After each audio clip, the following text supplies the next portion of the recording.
Welcome, everyone. This is Glenda Dawson, and you're watching Glenda's Dragon's Den. I would like to take this opportunity to thank everyone who is here every week, those that share this program, those that send me feedback, and I am so blessed and grateful to all of you for being here and supporting this show. I would like you to do me a favor, though.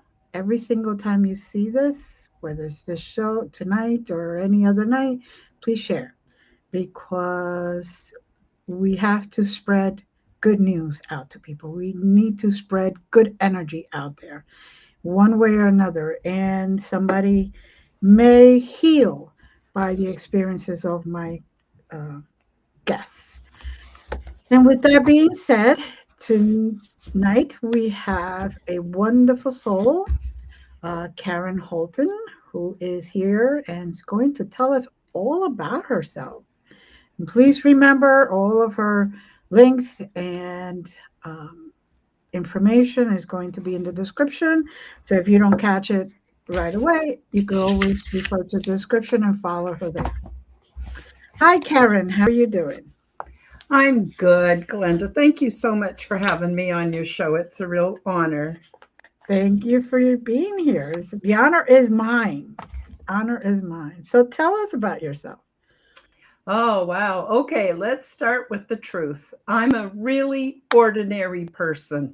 I am nothing special. I don't have anything really to brag about. I just happen to have had a life full of very strange experiences. And it wasn't until quite recently I realized that, again, I'm pretty ordinary because there's lots of us having these experiences. In fact, I've come to believe that it's our birthright to have paranormal experiences, that we are a special kind of technology that we're able to do this. And so I'm hoping by sharing my experiences with your audience that I'll give them the courage to validate their own experiences and develop their own abilities and to have some similar things happen for them because, well, personally, it's made my life a whole lot more fun. So tell us a little bit of those experiences. Okay, so let's start with one of my earliest memories that was weird. And that was when I was about maybe 4 years old, maybe five. I was terrified of the dark. You see, I was aware that that I was surrounded by beings and creatures and things that other people couldn't sense and didn't see. And I did see them and I did know they were there. Well, I didn't see them physically with my eyes, but I saw them in my mind's eye. And, there was no one to talk to about it. There was no support, not to mention that as I grew up, as a child, as I was growing, I was never given concepts to create a framework around what I was experiencing. I was never given language to describe what I was going through. So I wasn't really even able to share my experiences. And I didn't really know what was going on. They just happened. So as I mentioned, I'm about 4 or 5 years old and I'm terrified of the dark.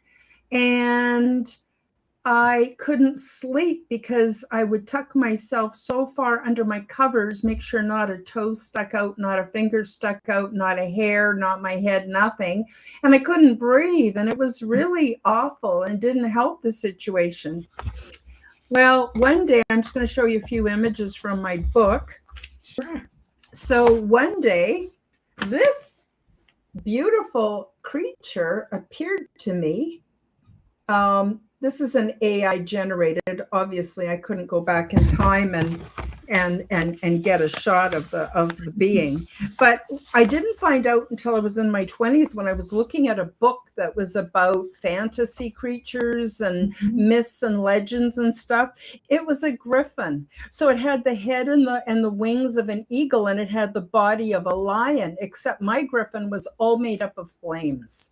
And it was majestic. And I don't know, looking back, whether I was seeing it in my mind's eye or with my physical senses. I don't know if it was a screen memory.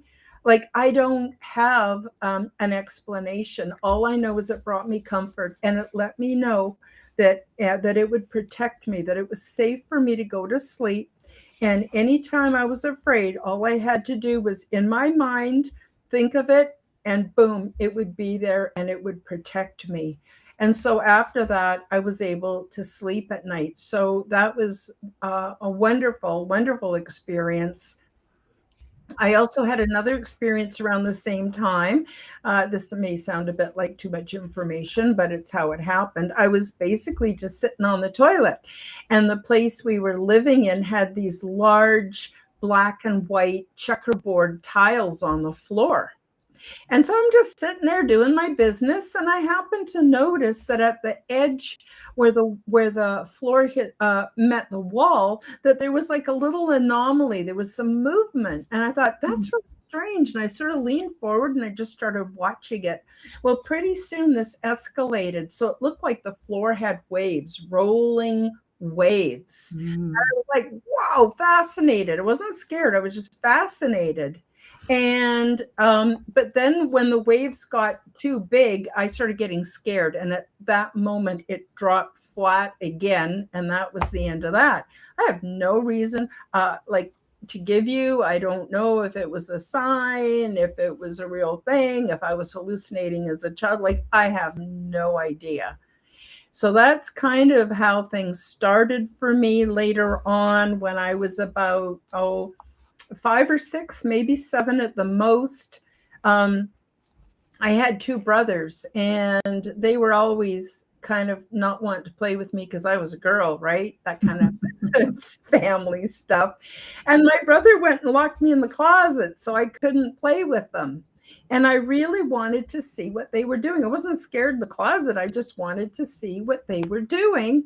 And all of a sudden, I could see what they were doing. Clearly, it was in my mind's eye, but I didn't really think of it as being this way or that way. I just was laughing because I was able to see what they were doing, and I was feeling like, ha ha, I see you, right?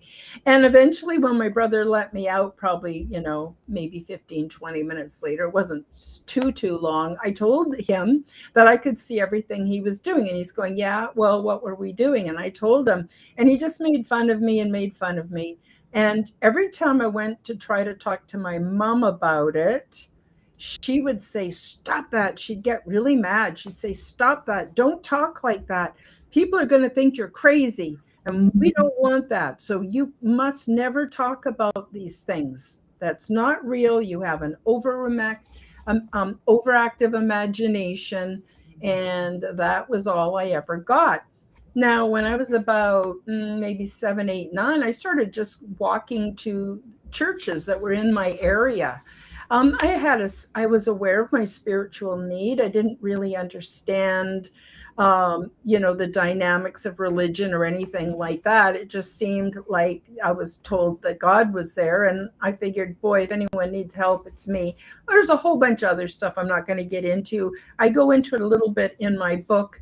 But not too much, because quite frankly, my life as a child was a little bit disturbing, and there's no point in there's no real purpose in sharing too much of that. Right. Beyond the fact that I think that the disturbing aspects of my childhood actually helped me to become more, and I'll use this term very loosely, but psychic and psionic. Mm-hmm. Well, I started going to churches, and I started telling people about some of the things I was experiencing. And oh my gosh, don't ever do that. That's the devil. Those are demons. You're going to ruin your whole life. So here, great. I mean, even as a child, I figured it out. I had a choice of either being crazy or being wicked. And I was neither. I was a child.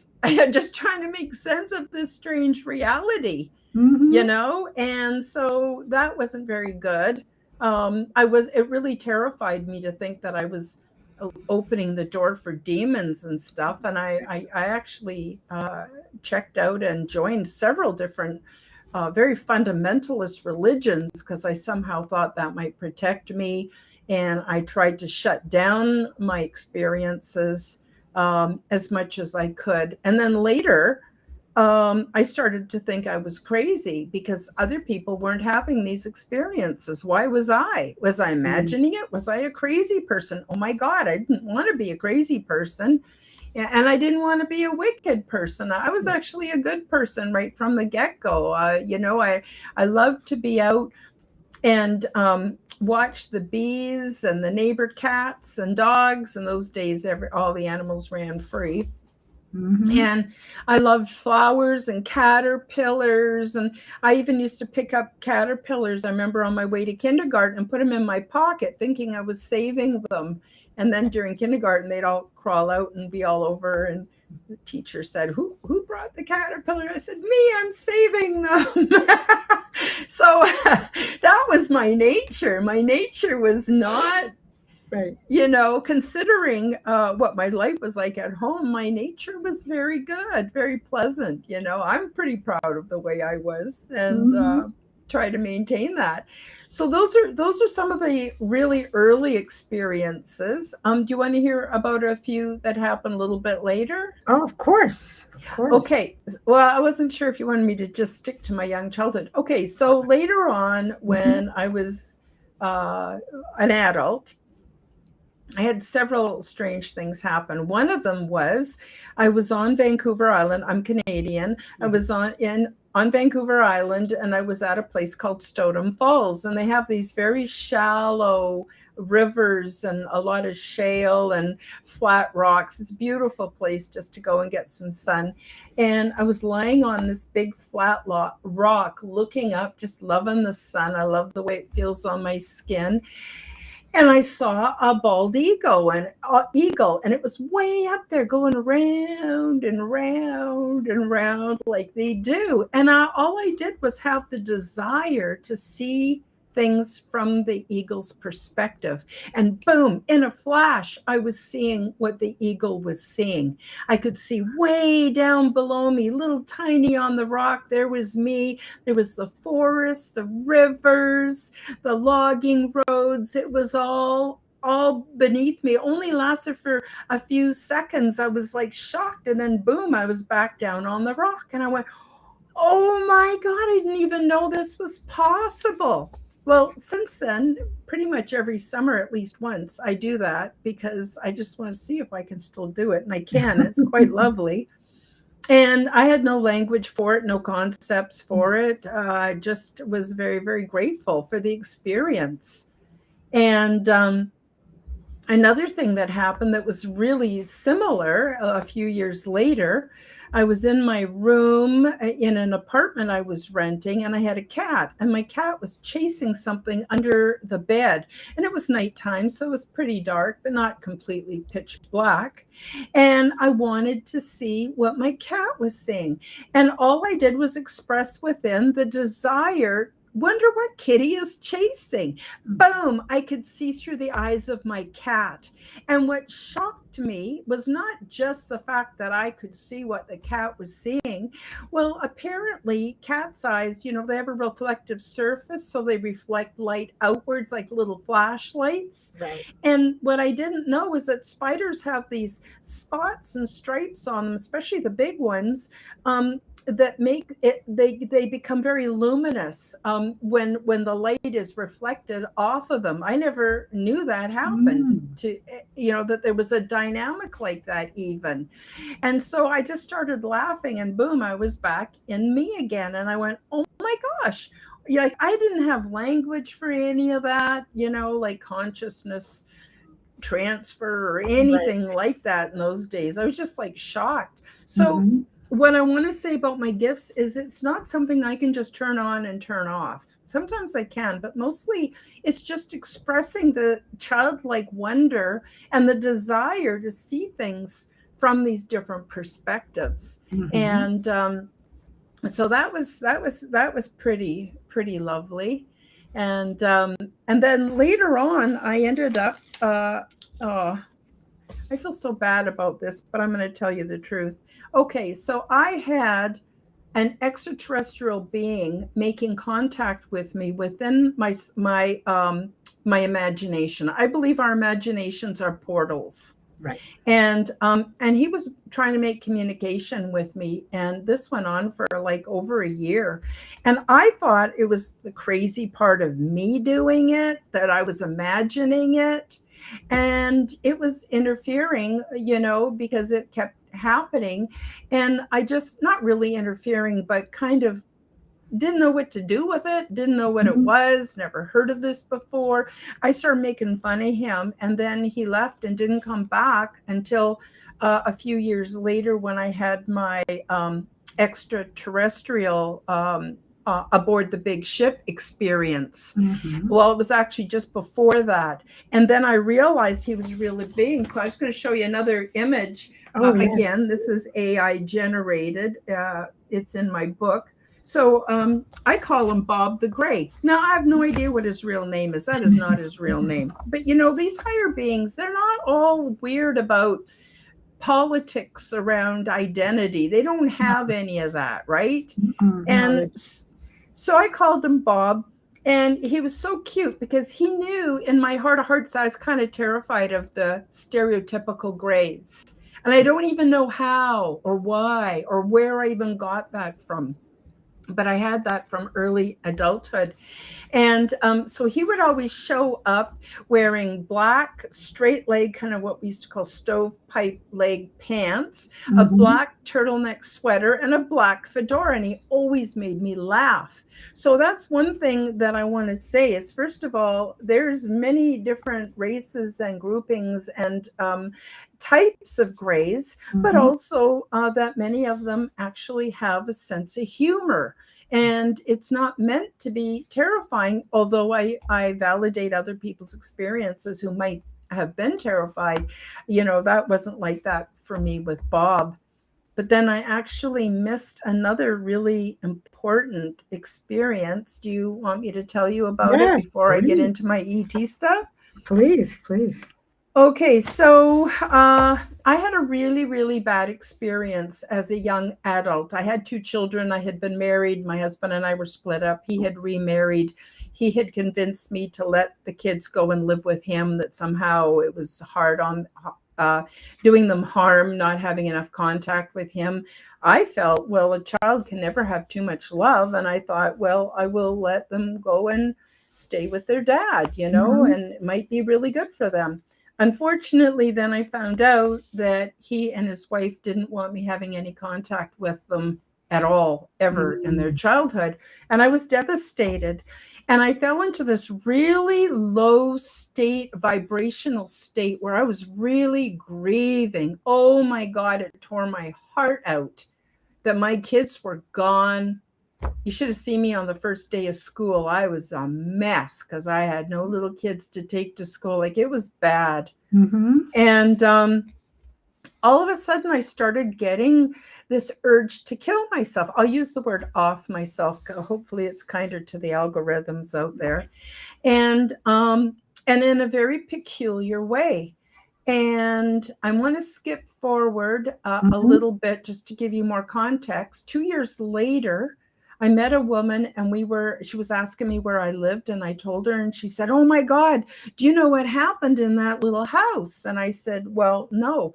She says, "I'm friends with the mother of the man who offed himself, and this is how he did it."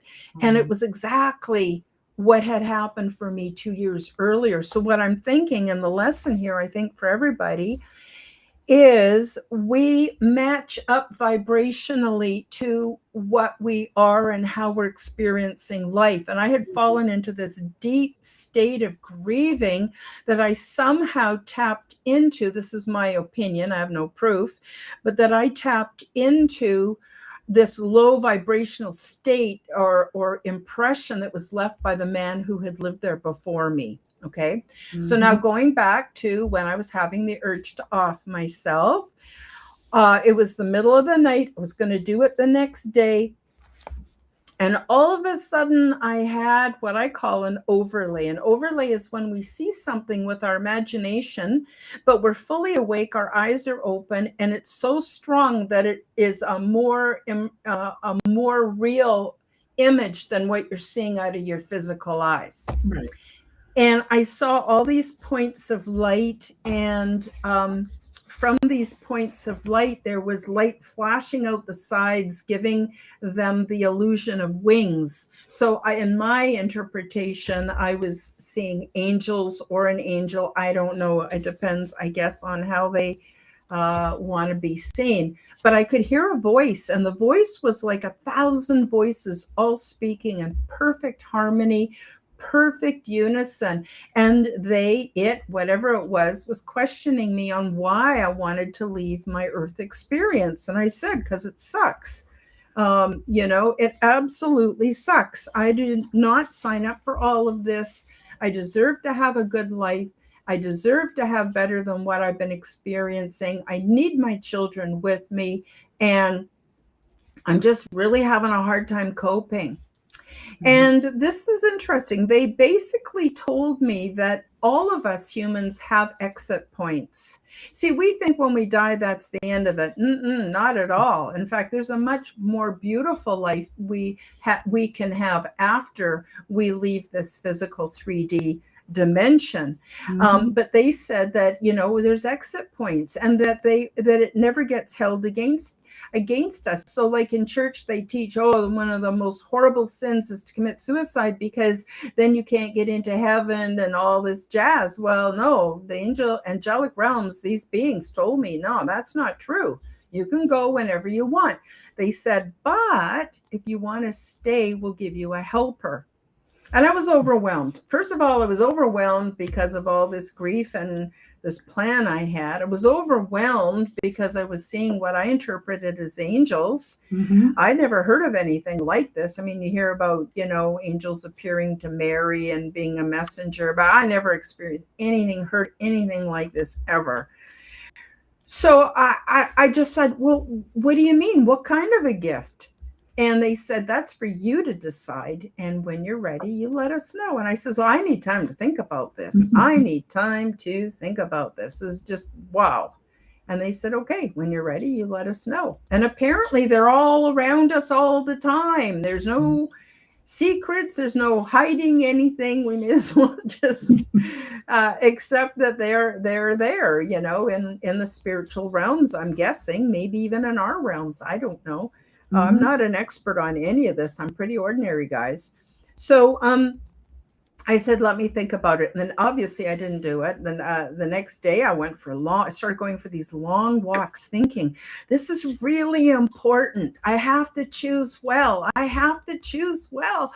What do I want? What would help me? And I thought, money. Whoa, a whole bunch of money would help. I could hire a lawyer. I could get my kids back. I could give them a wonderful life. I could have a more comfortable life. I thought, oh, wow. And then I went, no, it's not it. I know that's not it. I know that's a trap. So then I thought, well, maybe if I was really beautiful or really popular, or I had a lot of friends, maybe that would work better. And then I went, no, that's not it. That's not it. And I started thinking about everything. And eventually I knew what I needed. It's going to make me cry. What I needed was wisdom, because if I had wisdom, I could make my life work. I could be a blessing. I would know how to get my kids back. I'd be able to fix things. Like, I knew it. I knew wisdom was what I needed. So that's what I asked for. I asked for wisdom. And then the weirdest thing happened. Like, I mean, truth is stranger than fiction, really. I couldn't make this stuff up. But then I heard a voice, and it said to me, Karen, do you want the quick method or the slow method? And I should have given it more thought, and I did not. And I said, I want the quick method. Now, I thought in my naivety, they were just going to pour this wisdom into me, and my whole life was going to become magical. Honestly, that's what I thought. I said, I want the quick method. And that was the end. I never heard from them again. I've never seen them. I've never had any experiences like that ever again. And then what happened is my life actually went to SHIT. There was all kinds of problems. But what was different was my perspective. I was able to see everything through a different perspective. And I was able to make choices in the now that affected my tomorrow and made my tomorrows better. Mm-hmm. So that was the really interesting point, even to the point of having life-threatening illness, being in the hospital for over 5 weeks, hooked up to all these machines. I won't get into the juicy details, but it was pretty awful. And that was when I went, okay, Karen, either these new ideas that you have and inklings that you have and spiritual beliefs that you have, they're either real or they're BS. If they're real, you better bring it inside to you to carry with you if you're going to survive. And that's what I did. So I don't have to go to church. I'm not saying anything against religion. If people got religion, it's doing it for them, great. But for me, I had to move all of that inside and make it real for me. And that's what I did. And that's how I was able to survive all kinds of things. And the long story short, too, is that 6 months after my angelic experience, I had my kids back and we were a family again. And it was awesome how it happened. So there's that. And then, of course, Bob the Gray. And Bob the Gray really helped me with my whole awakening process. Mm-hmm. And the way I see it, there's a difference between awakening and ascension. For me, the way I experienced it, awakening was realizing the world is not what we were taught. It is something completely different. And so every time I'd reach a new layer, and that even includes today, a new layer of awakening to what's going on around me, there's a lot of shock and awe, and I'm thrown off balance, and I have to process another damn layer of the onion. And I have to get to the point where I don't have to like it, but I can see it for what it is. Right. And I can choose to be how I want to be, which basically is to become the change I want to see in the world.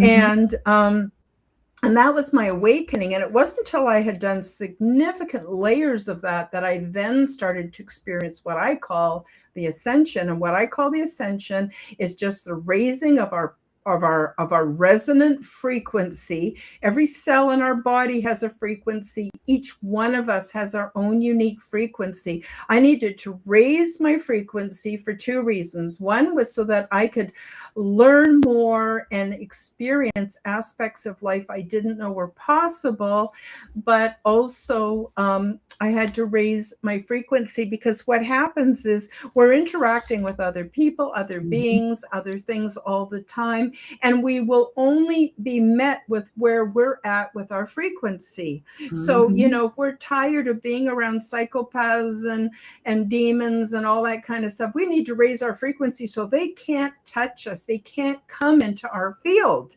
Right. And where I can go within my field is ever so exciting. And that led to my extraterrestrial experience. But I'm just going to stop and see if you have any questions for me, or if you want me to clarify anything I skipped over a little too fast or whatever. No, you're explaining things beautifully. And yes, that was an angelic and being. They call themselves a being, but they're many voices. They're united. So that's why you heard one voice, but resonating with many. Yeah. And yes, we do have exit points. But the only thing with that is that if we exit too quickly, we got to come back and do this all over again. And I don't know about you, but I am not planning to keep repeating this. No. Really. Me neither. It's been real. Had a lot of fun. Let me just finish this time period, and then that's it. I believe it's for soul evolution, and I want to do a good job while I'm here, so I don't have to come back and repeat the crap again. Yeah. And I believe when I die, I'm going to be aboard the big ship, and I'm going to live there with my extraterrestrial friends, because they're amazing. And so do you want to hear about that, or am I interrupting you? Sometimes I can't tell. Please, okay. I love it. So again, I didn't do anything special. I'm not a special kind of person. I can't even explain how it happened or why it happened. I have ideas. This happened in about 2014. I had been receiving some downloads to create a lifestyle program that I could then use myself to heal. and to recover, but also to share with other people. But that's another kind of story. So all of a sudden, so this is, I want to clarify that at the time I was not using any psychedelics, no cannabis, even no mushrooms, no ayahuasca, no nothing like that. In fact, I wasn't even drinking coffee. Like, I was real clean because I was trying to improve my health, because I had been through a lot physically and I wanted my health. Because when you don't have your health, you realize you could be a bloody millionaire and it wouldn't make any difference. You're stuck in bed and you can't get out. Yep. You know what I'm saying? Yep. Oh, yeah, I know you know what I'm saying, but I'm just saying to the audience, right? Yes. And so, you know, I was really on a pure diet and everything, and that took some getting to. That didn't just happen overnight, and that wasn't easy. Anyway, so I went to bed one night, and I had the most fabulous, what I thought was a dream. I was aboard what I call the big ship. And the big ship's massive, so it holds millions of souls. There are many, many souls who do not even live on planets. They love living in these spaces. I'll just call them spaces, and I'll explain what I mean as I go along.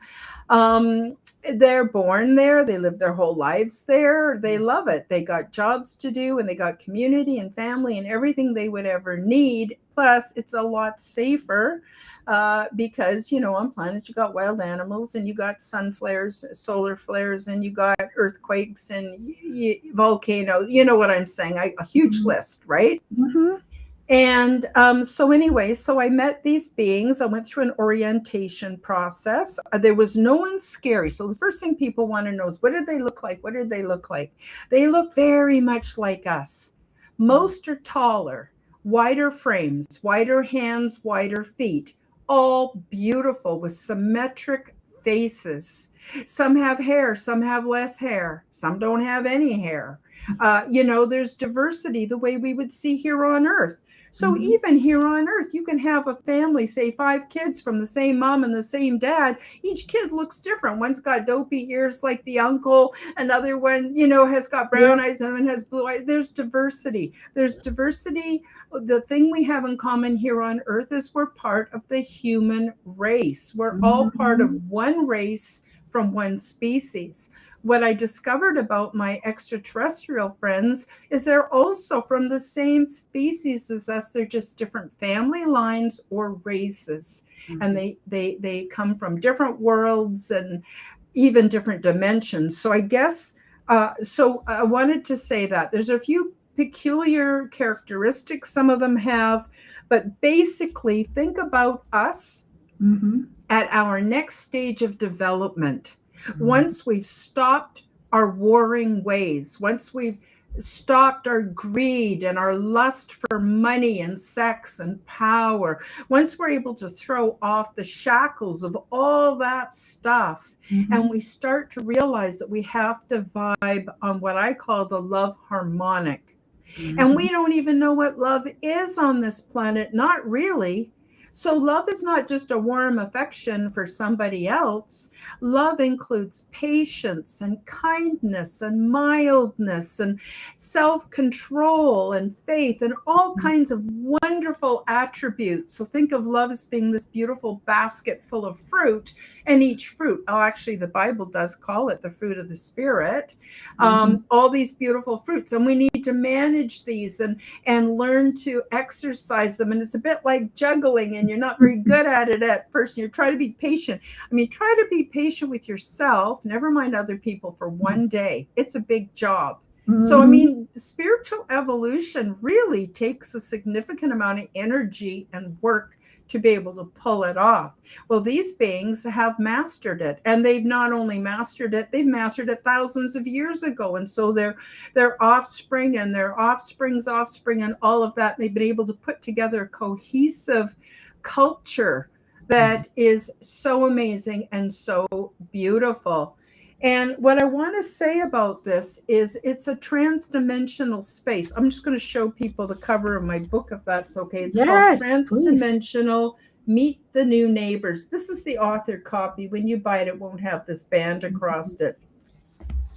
So the big ship, where is the big ship? Is it in our solar system? Is it in our galaxy? Where the heck is this thing? Well, it's not in any of those places, and it's in all of those places. So I want you to just use your imagination for a minute and imagine what we call a Venn diagram. A Venn diagram is things that seem to be separate, but there's little places where they overlap. So imagine a Venn diagram that looks very much like a daisy with, say, 100 petals on it. Each petal represents a different dimensional reality, a position within the spiritual realms, a different timeline, a different position within the multiverse. Like we're talking diversity on steroids here. All of those things connect at the center of the daisy. Well, that's interdimensional space, and that's where the big ship sits. It's in an interdimensional envelope, and beings can come aboard, experience physicality or non-physicality. I have gone there physically, I've gone there with consciousness, and I've also gone there through what you would all consider astral projection, depending on why I'm there. So I do ongoing work since then, and even before, and even today, that I call the exopolitical ambassador work. Then I go in my sleep through like astral projection or out-of-body experience. I go to the big ship and I take part in these amazing exopolitical meetings where they want to know what's going on Earth, how I see it, how I experience, how I think it's affecting others. Apparently, there's millions of us that are doing this in our dream time. This is not just unique to Karen. Okay, so there's that aspect. But now I'm going to talk about being there physically. So when I first went there physically, I had to do, well, I didn't have to, but I was asked to do, and I complied, a walkthrough through this huge, kind of like a tunnel, about 7 feet high, that I just walked through. And they had scanning technology, so they're able to scan everything about me, my genetics, my psychology, my talents, my learning, the ways that I learn best, everything, even past life imprints that we have from former traumas and things. And that way they're able to know how best to serve me. So this big, what I call the big ship, it's very much sort of a first contact point for many beings, so they can go through orientation, and they can learn telepathy if they're from a speaking world like I am. And so that was one of the first things I had to learn was telepathy. It was actually a big job. I go into it in detail in my book, and I talk about the 4 stages of telepathy and how I learned that. But basically, I was with my buddy. She was beautiful. She's like 6'5", or excuse me, give or take. And she's beautiful. She had like pale teal colored skin, but besides that, she looked very much like us, except taller, narrow feet for how long they were. I was kind of surprised, but she was beautiful. And she showed me around. She showed me my quarters. She showed me everything. And I was able to communicate with her. Basically, I was able to get inklings of the information that she was trying to ask me or give to me. I was a long way from proficient at telepathy at that point, but I was able to see little images, like short little videos in my mind's eye of what she wanted or what she needed to know. And I got to tell you a little bit about the big ship. It is a live being of itself. So it uses telepathy to communicate with those of us who are on board. It's a beautiful soul of its own kind. And everything within the big ship that we could possibly need, the big ship just knows, because it can pick that up. And everything is like, I call it self-assembling nano biotechnology. So it's the ship, but it will produce what we need. But to us, like for me, coming from Earth in 3D, it looked like magic, but it wasn't. It was technical and definitely science driven for sure. Right. And so anyway, like for instance, when she showed me my quarters, I knew she wanted me to show her how I sleep at night. And I just imagined being in my bed. And then she would just motion to the wall and a platform would come up and a beautiful kind of a futon would just form with some blankets and pillows. And she just motioned for me to try it out. And I laid down and she could tell by the way my body just instantly relaxed. It was just perfect. So this is how I started off with communicating with her. And I was worried because I had a kitty at home and nobody knew I was gone. And I wanted her to know that. So I started feeling anxious and she just touched my arm and I knew that she wanted to know. So I started just imagining and speaking out loud, which I was still doing. What about my kitty? Nobody knows that I'm gone. Who's going to feed her? Who's going to look after her? And she just stroked my arm a little bit and had a very calming effect on me. And she let me know that I was going to be back home the very next morning. And at first I didn't really understand, but I decided to go with it. And I get into all the details about my orientation in my book. But then I woke up and here I was in my own little bed. It was the very next morning. I had only been gone our Earth time. I had only been gone one night, but it felt like I had been gone for probably about a week or a week and a half. So there's a time dilation. So when I'm there, I'm not here. When I'm here, I'm not there, but the time is completely different. So this went on every night for 3 months of our Earth time. And at first I thought I was dreaming. I thought, wow, what did I do? Maybe this new careful diet and getting off junk food is really working for me. What is going on here, right? And then after that, I realized, no, I wasn't dreaming because it was congruent. When I went to sleep at night, I fell asleep instantly. And I went back to where I had left off that morning there. Right. So you can imagine it was a bit of a mind thing because I would wake up in the morning, I'd make a cup of tea, I'd feed my cat, and I'd go, what the hell just happened? I had no explanation, right? And I had no choice because it just happened every night. Right. Excuse me. So after that, I just went with it. I had faith that I would be home when the time was right. I could be gone for weeks. I could be gone for months. Having all this adventure, wake up in the morning, and then I had to sort of process what I had experienced. And then actually for a while, I thought I might be crazy. I honestly thought I might be hallucinating the whole thing. And I went, wow, well, whatever it is, I'm sure good at it. And, but I have to tell you, there is a downside to this. And that is that it really affected me on a social level. I couldn't handle being around people anymore. I had to spend my days alone. And it actually took me years after that 3-month period was over. It ended as abruptly as it started. And it took me years to sort it out. How did I get there? What about this? What about that? Excuse me. So I'm not sure exactly how I was there initially. I believe it was somehow a double of me, or maybe it was me. I don't know. I don't have any recollection of a ship coming and picking me up and being with ETs or Greys. I have no memory of any of that. I can't speak to that. Still, here I was having these incredible experiences and then having to process it.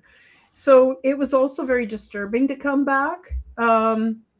So there was a few different ways I get into that in my book of how I was able to be there with physicality. But eventually it turned out that I needed to be me while I was there. And I believe that it might be that the closest I can describe it, and this could be totally off, but the closest I could describe it is I had a clone of myself waiting for me there, that consciousness is very easy. There's no time and space when we're dealing with consciousness.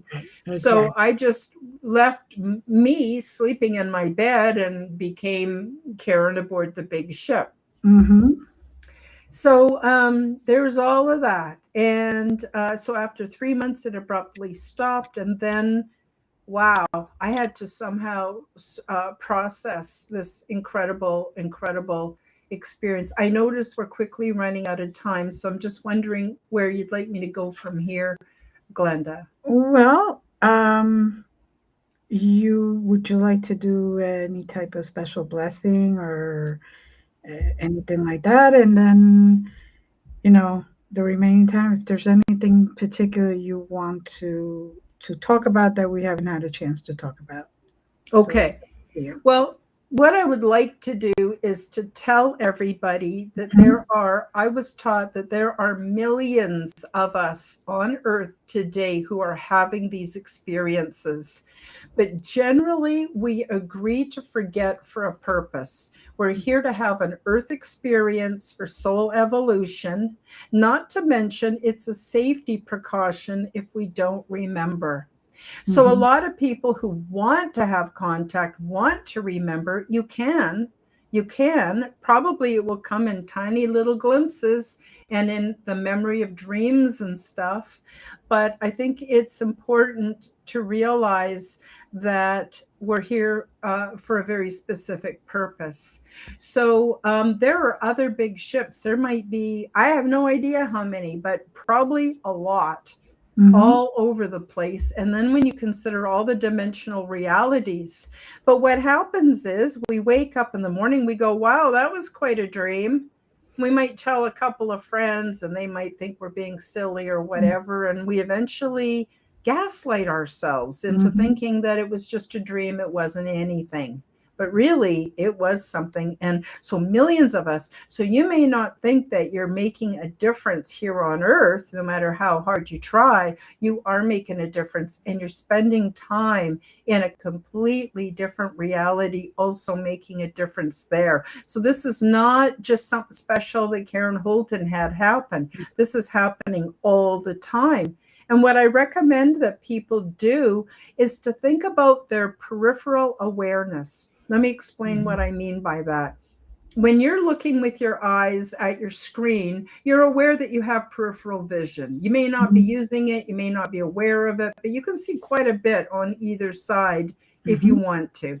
And I actually recommend that as a nice walking meditation when you're out in the woods, to be aware of the peripheral as well as what's in front. Well, peripheral awareness is very similar to that. So we're aware of our conscious mind and our thoughts. A lot of our thoughts are recurring thoughts. Sometimes they're new thoughts. Sometimes they're old thoughts. We got our thoughts, whatever they are, good, bad, and ugly, right? Well, along the peripheral edges of that is where we're going to get these inklings, like little bubbles. Any of you out there who've been pregnant, when you start feeling the baby move within, it's like little bubbles. It's really quite cute, right? You're going to get these little bubbles in the peripheral of your conscious mind. And normally we're just too busy with what's straight ahead or what's common to pay attention to that. So I highly recommend that people start to spend time in meditation. You don't even have to be very good at it. But how often have you had a little voice tell you something and you disregarded it, and then you were sorry that you disregarded it? We've all had that happen. That's the peripheral information coming in. So you start getting good at letting that come in and validating it. It's a real thing. It's an absolutely real thing. And it can be amazing. It can bring you so much joy that you just don't want to hang out at the neighbors drinking coffee and bitching about the other neighbors. You just don't want to do any of that anymore. It changes you forever, but in a really, really positive way. So I guess what I will do, rather than a blessing, I have this never-ending fountain of love within myself, and it comes out through my heart chakra. And I'm now accessing it and sending it out to you, Glenda, for your healing and for your joy. And I'm sending it out. It's going to make me cry because tears seem to come with spiritual And movement. it's coming too. So I Okay. can feel And it. I'm sending that love out to everybody who watches your podcast, listens to your podcast, has anything to do with this episode or even any other. I'm sending out my love, and it's flowing through me faster than the speed of light, faster than anything. It's flowing out to all of you, and I want you to grab it and accept it into your heart and let it give you the little bit of lift that you need to get through your day, your week, your life.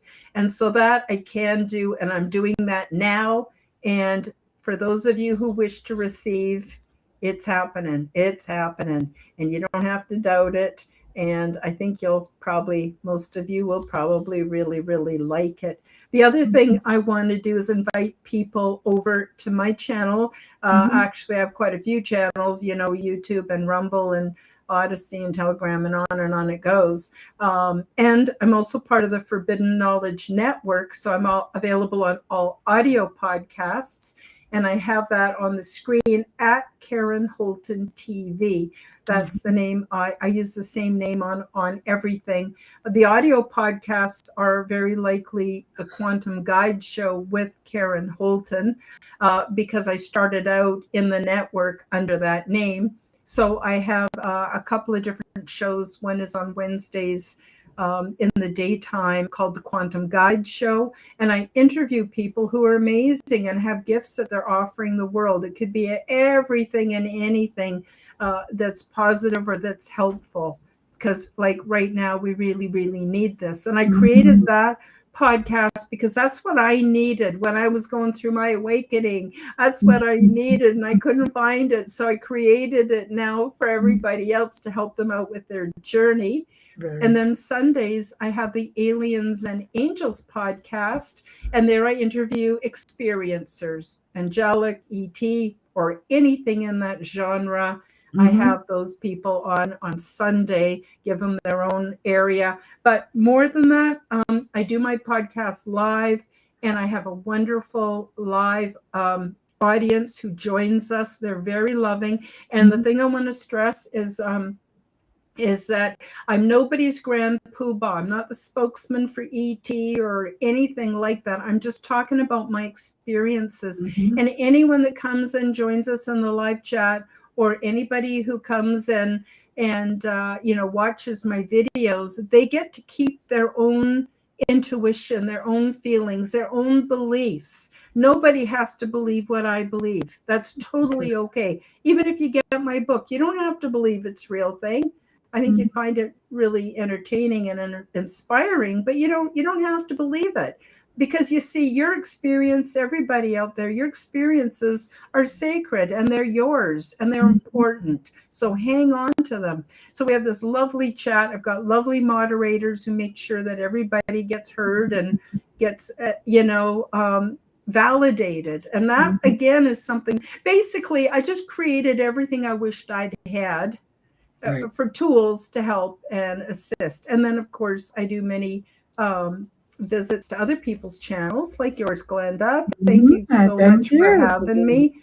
It's been a real joy to be here and to speak out and to share, because I want people to know there's a whole lot of crap going on when out there in the world. I don't Mhm. even know how much of it's real, but just in case it's real, oh my God, you need safe places to go, guys, where you Excellent. can get soothed. And eventually, if you don't do it already, you learn to bring forth your own wellspring. And Mhm. that gives you what I call the waters of life. It's very satisfying. It's very, basically, there are many podcasters out there who are serving up the spiritual food that's needed in these end times or dark times, depending on how you want to look at it. So there's that. I also have a website, KarenHoltonHealthCoach.com. It's become more of a spiritual kind of practical place rather than health. But health is a broad category. It's not just what you eat and how much exercise you get. It's so much more. And Exactly. I think when we get validated, it's extremely healing, to be validated. And I think I mentioned everything. Yeah, I think that's it. I hope I didn't say too much. No, absolutely not, Karen. I truly appreciate having you here and being so candid and open because I know that, even if we write books, it's different writing it, but Mm-hmm. talking about it brings it all up to right in front of you again. Mm-hmm. So I do thank you for that. And I thank you because you have hit a lot of points that a lot of people do not realize that they're also going through it. Or Mm-hmm. they may be going through it, but like like you, when you were told younger state, don't say that because they're gonna think you're crazy. Mm-hmm. People still keep it quiet. When I was growing up, you didn't talk to anybody but my mother and my grandmother about whatever I was experiencing because people would think you're crazy and you would be put away. And, Mm-hmm. and we would never see you again. Not the same one, because once you're in those asylums, the old ones, you never came out the same. You came out not Yeah. a ghost of a shell of who you were. Who you were. Right. I actually get into that in my book too. That Mm. people say, "Well, how come there hasn't been more people talking about ET contact?" Well, it's because they were all institutionalized, Yep. drugged, and had bits of their brain pulled out. And Yep. now it's kind of disturbing that in the United States and Canada, they now want to bring back the old style asylums. Yes. So I don't know what to say about that. I think that we made it this far. That I think it's time to let go of those old ways Yes, and be open to new avenues. that's New right. avenues. That's Well, right. thank you very much. And as always, to my audience, remember to follow and support our guests because they're all here to help you. You may not agree with them, you may not resonate with them, but there is someone who will touch you. Their story will resonate with you, and you will feel at home and safe. And to all, love you. Bye.